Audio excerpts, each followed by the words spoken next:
Right now at noon, a key senator has decided he will vote for the Republican-authored spending plan. His response to news reports that a late addition of an electric car provision changed his mind. And after weeks of debate, special counsel Robert Mueller will testify about his investigation into Russian interference in the 2016 presidential election. From the Channel3000.com Alert Center, this is News 3 Now at noon. Good afternoon, everyone. I'm Mark Kane. Thanks for tuning in to News 3 Now on this Wednesday afternoon. We'll get to those stories in a bit, but first, let's head over to the Weather Center. Meteorologist Dave Caulfield has a look at your first alert forecast. Summer's here.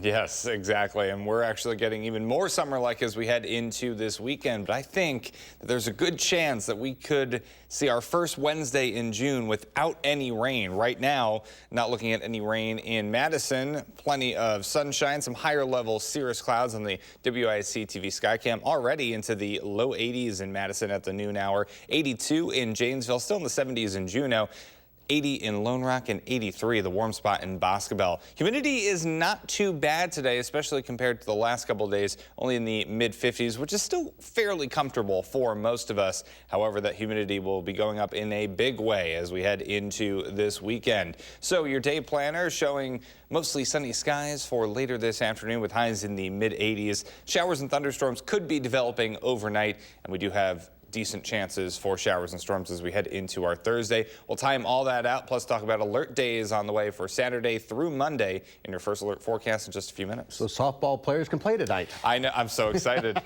All right, Dave, thank you. Topping the news today, the state budget heads to a vote in the Senate today after being passed in the Assembly last night.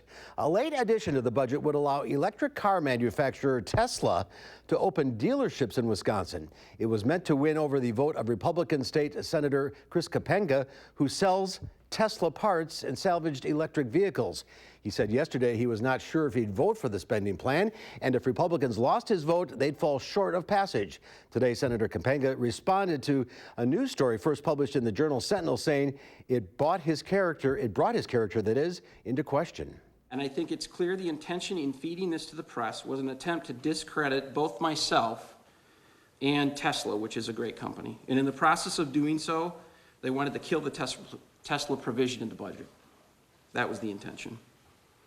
I want those people to know that the result is the exact opposite. They took a gamble and they lost.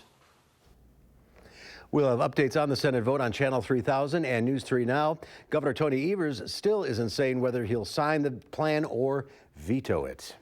New at noon, a foundation established in memory of the New York firefighter who was killed in the firefighters, that is, who were skilled responding to 9/11, announced today it'll pay off the mortgage of the home of a fallen Appleton firefighter. Last month, Mitchell Lundgaard was killed responding to a medical call when the person first responders were trying to help opened fire on them. He leaves behind a wife, Lindsay, and their 3 young sons. According to a release, his wife said it was amazing. The Tunnel to Towers Foundation is taking over her mortgage. She says it'll allow her to focus on her children and grieving the loss of her husband. Investigators in northern Wisconsin tried to determine the cause of a fire that killed 6 people, including 4 children. Early Tuesday, a fire broke out in a multi-family home in Pickerel, killing a 34-year-old woman, a 32-year-old man, and 4 children, ranging in age from 10 months old to 7 years old. Officials say the fire is believed to have started on the lower level and spread upward. After more than a month of negotiating, House Democrats have struck a deal with former special counsel Robert Mueller to testify publicly about his investigation of Russian interference in the 2016 presidential election. Katherine Johnson has more details from Capitol Hill. Robert Mueller will soon be heading back to Capitol Hill to testify before Congress. Mueller has agreed to testify publicly before both the House Judiciary and Intelligence Committees on July 17th. He was very reluctant to testify, and it was necessary to issue a subpoena, but he has agreed to comply with it, and we look forward to his testimony. At a news conference in May, Mueller said he did not want to testify, arguing his report on the investigation into Russian election interference speaks for itself. But Democrats have more questions about the 100-plus contacts between Trump campaign officials and Russians, and about the 10 times the report indicates the president tried to interfere with the investigation. I think it's very important that the American people hear from Mr. Mueller as to what he did find, what the results of that 2-year investigation work. Republicans will likely hammer home the report's conclusion that there is no evidence of conspiracy between the Trump campaign and Russia. My Democratic friends seem to be fixated on the idea that Trump covered up a crime that no one committed. CBS News has learned the White House will not try to block Mr. Mueller from testifying here on Capitol Hill, but that doesn't mean the president supports it. The president responded with a two-word tweet, presidential harassment, and he called into the Fox Business Network this morning. When Schiff and when Nadler go into a back room to talk, they're laughing. They know nothing happened. Well, they want to take you down. Mr. President, it's pretty obvious. Jerry Nadler has said he wants to take you down.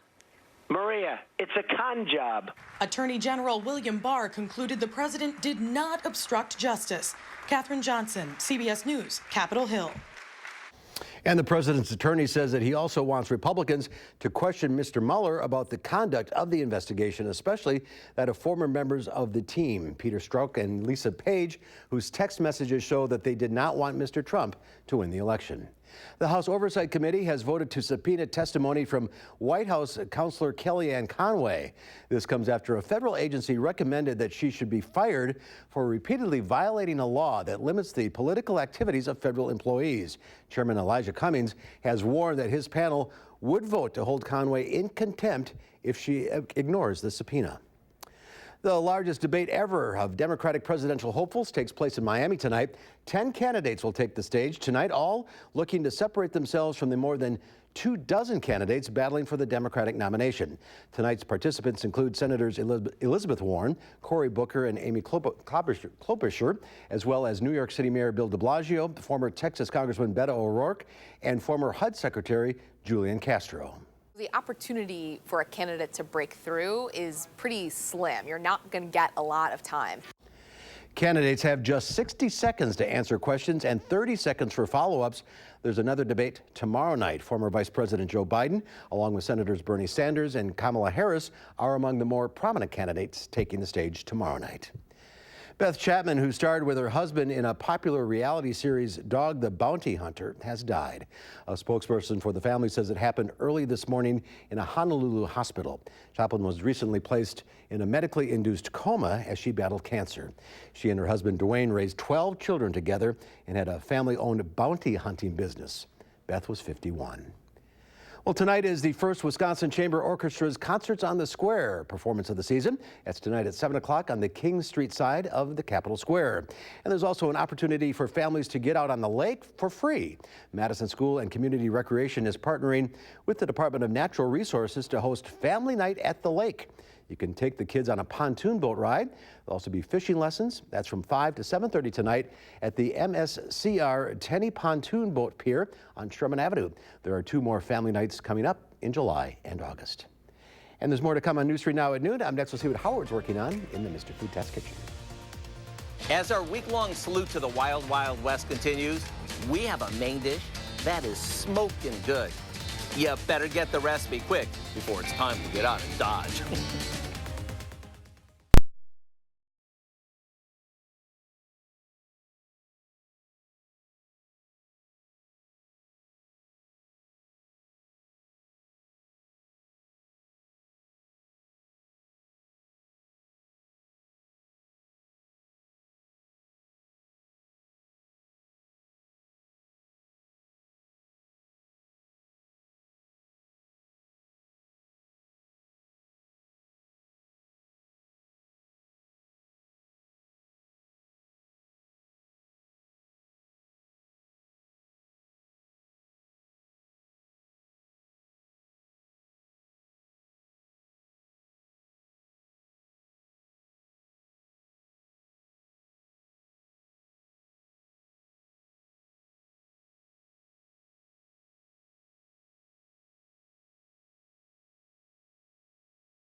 We are midway through our week-long salute to the Wild Wild West, and what a time we're having.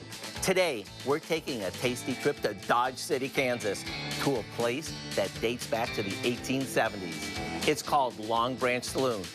And if you're thinking that sounds familiar, it's because the saloon was featured in the TV series Gunsmoke. As a matter of fact, the Long Branch Saloon was one of the rowdiest saloons of its time.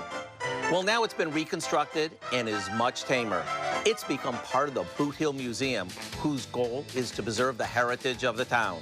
You know, visiting Dodge City today is like going back to the Old West. And sure, you can still belly up to the bar for a brewski or a sarsaparilla, and you might want to stick around for one of their dinner shows. One dish that you might find them serving is similar to our Old West style brisket, where we slow cook it with lots of onions and beef broth. Once it's fall apart tender, we shred it and serve it with Texas toast. To get the recipe for what we call Dodge City Pulled Brisket, just head over to our website. I'm Howard from the Mr. Food Test Kitchen, where today we found a dish that's as rich in history as it is in flavor. It's a dish that'll have you saying, ooh, it's so good. All right, Howard, thank you. We're starting to feel the heat. Temperatures in the 80s today. They'll break into the 90s this weekend. Dave Caulfield will update us on these hot weather alert days next in your first alert forecast.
A budget watchdog group says America's federal debt is expected to reach unprecedented levels over the next 3 decades, and robots are on track to eliminate millions of manufacturing jobs. Diane King Hall has your Money Watch report.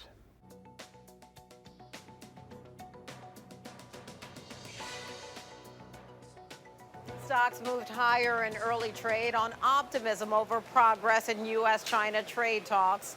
Speaking to CNBC, Treasury Secretary Steven Mnuchin said he's confident the two sides can make strides in stalled negotiations at the G20 summit. A U.S. budget watchdog is sounding the alarm about alarming U.S. debt levels. According to the Congressional Budget Office, America's federal debt is expected to reach, quote, unprecedented levels over the next 30 years.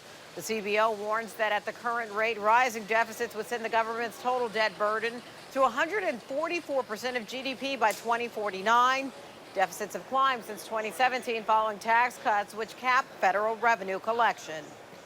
Robots are taking over more human jobs. According to Oxford Economics, robots are on track to eliminate up to 20 million manufacturing jobs by 2030.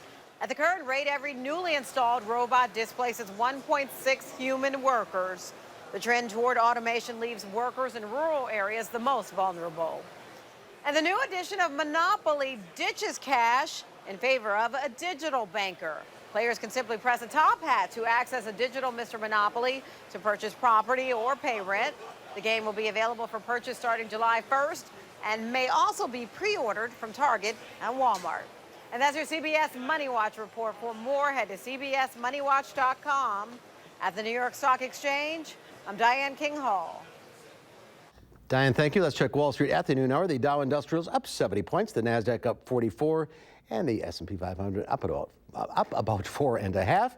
Q106 Farm Director Pam Yankee is back in the radio barn on this Wednesday. Good to see you again. Yeah, glad to be here. We were out yesterday, Mark, in Jefferson County getting ready for our preview of Wisconsin Farm Technology Days. That's going to be coming up about a month from right now, July 23rd through the 25th at the Walter Grain Operation in the town of Milford. Take a look at some of the pictures that we have from those folks. Wonderful family that has been in the business for decades. In fact, they hosted Wisconsin Farm Progress Days back in 1984. So believe it or not, they're coming back around again for another opportunity to show folks what's happening in Wisconsin agriculture today. Also want to remind you, there's Brad and his wife, Christy, I should say, and their 4 kids. We also have Mike and Sarah. That's mom and dad. They have Heather and Adam and their 3 kids. There they are with the collectible tractor that is being sold. That's an Oliver with a corn picker on it. Like I said, they hosted back in 1984, and they're hosting again this year. That is a grain operation, so you aren't going to find livestock there, but all of the crops, basically, there's Heather and Adam. All the crops that they're planting this year are basically going to be purchased by the dairy farms in the area. So a lot of real community. There's Mike and Sarah. Then we also want to remind you that big emphasis this year on trying to get non-farm folks to come out. You know, there's fewer and fewer of our farmers out there, more and more consumers. There's some of the merchandise. If you want to show your support for the upcoming Wisconsin Farm Technology Days in Jefferson County, find out more and come and join us for the Wednesday block party. That's from 3 until 7 p.m. They're going to have beer, wine, and cheese and give you a chance to walk 10th City, wifarmtechnologydays.com. All right, our markets are down on the midday as far as corn and soybeans are concerned. The weather forecast is top of mind for a lot of folks. The stretch of I-80 is supposed to be getting some real heavy weather basically all of next week. I think that Dave's got some of that in our forecast as well. So weather, still a driving influence, but now everybody's getting anxious about the G20 summit and all what's going on as far as our USDA crop report out on Friday that should tell us how many acres did not get planted. Today in Chicago, barrel cheese is unchanged at $1.72. 40-pound block cheese down a quarter at $1.84 1/4. AA butter up a quarter of a cent, closed at $2.42 a pound. And buddy, I'll tell you, I'm glad me and my crew were out there yesterday for Media Day at the Jefferson County location because it's already awfully sticky out there now. I can't imagine what I'm going to look like, feel like, or otherwise by the time we get to Friday, Saturday, the 90s. Holy man, hello, July. Well, the corn will like it, right? Yeah, that's right. I just had talked to a guy on the phone, and he said, we'll take the heat units. All right. Stay cool. Thank you, Ben. All right. And here's Dave now with a look at those hot temperatures on the way. Yeah, for those complaining about the heat, remember, just about 6 months ago, we were at minus 26 in Madison with wind chills in the minus 40 to minus 50 range. So it's all about perspective, all about seasonal perspective, shall we say. In Madison, we're looking at mostly sunny skies. Pretty nice out there right now on the WISC-TV Skycam. 81 degrees with a calm wind. That dew point still fairly comfortable right now in the mid-50s. Some other temps, 80 in Watertown, 79 in Juneau, 79 in Viroqua, one of the warm spots as usual. Boscobel at 83, and dew points at the present time in the mid to upper 50s. That's still comfortable. Once we start getting into the 60s, that's when it starts to feel a little bit sticky outside. And if we do, hopefully not, if we do get into the 70s as far as dew points, that's pretty oppressive outside. We're actually less humid than we were at this time yesterday by about 5 to 10 degrees, so it does feel a little bit better outside, but I can't say that will be the case as we get into this weekend. Temperatures near 90 for Saturday and Sunday, also for Friday and Monday. So we do have alert days in the forecast for the high heat and humidity because heat index values will be in the mid to upper 90s, especially for Saturday and Sunday. So if you have weekend plans across southern Wisconsin, keep this in mind. It's going to be tough to be outside for long stretches of time. Now, that won't be the case tonight, though. Concerts on the Square is looking quite warm, mostly sunny. Fairly pleasant outside with temperatures falling slowly through the 80s throughout the concert. So on Future Track, we noticed that things are staying pretty quiet as far as showers and storms go tonight. So I do think we'll be able to get those softball games in.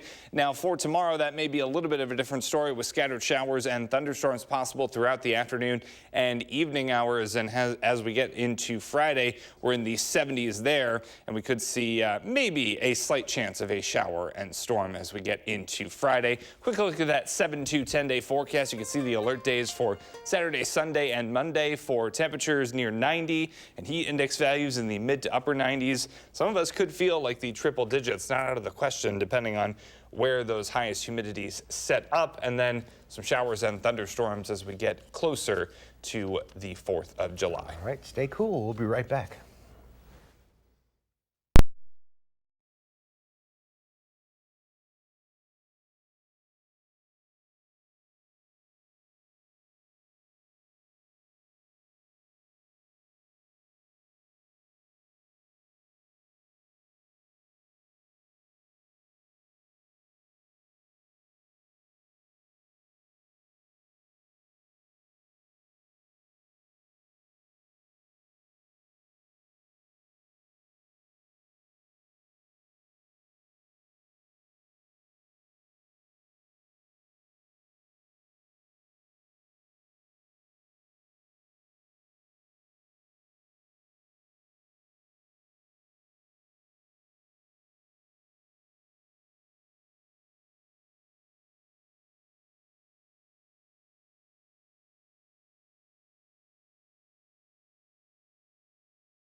Well, people who love picking their own strawberries fresh off the farm know there's only a short window every year to do it, but that window is now even smaller due to a shortened growing season. Emily Boyer shows us the rush for berries from one farm in Wood County. Dozens of people didn't waste any time getting their pick of the berries at Arnold Strawberries. Tuesday marked the first day of the season. I was out here before 6. They even started before 6:30, and I was out here. Thought I'd have to spend time sitting in the car, but they were ready to go, so I was too. Fran Jones picks berries here every year, and if she can help it, always on the opening day. And that's when the berries are the biggest and the best. This year, the season started 2 weeks late because of cold and wet weather late in spring, shortening the opportunity for picking and hitting farmers' bottom line. The income from the farm is our yearly income, so if it's cut short, our income is cut short. The crop isn't entirely ready yet. Arnold Strawberries is running on shortened hours because not all of their fields are ready, but spirits are still high. Farming, it's a lot like gambling. You don't know what you're going to get, and you have to be thankful and do what you can with what you get. And like with almost any gamble, someone usually comes out on top. Actually, it worked out great this year for me because I was up in Minnesota watching grandchildren last week, and I was afraid I was going to miss the beginning of the season. Farmers are hoping the season will last into the second week of July. All right. Good weather for picking berries, at least today. At least for today, yes. Temperatures will be in the mid-80s for highs with mostly sunny skies throughout southern Wisconsin. As we get into later on tonight, into the overnight hours, some scattered showers and thunderstorms are possible as temperatures dip into the upper 60s for overnight lows. 10-day forecast showing the showers and storms still with us for Thursday, but then we're close to 90 degrees. And it will feel humid with heat index values in the mid to upper 90s for this weekend. All right, find some place to stay cool. Exactly. All right, that's our time for now. Thanks for watching, everyone. We'll see you back here at 4. In the meantime, have a great afternoon.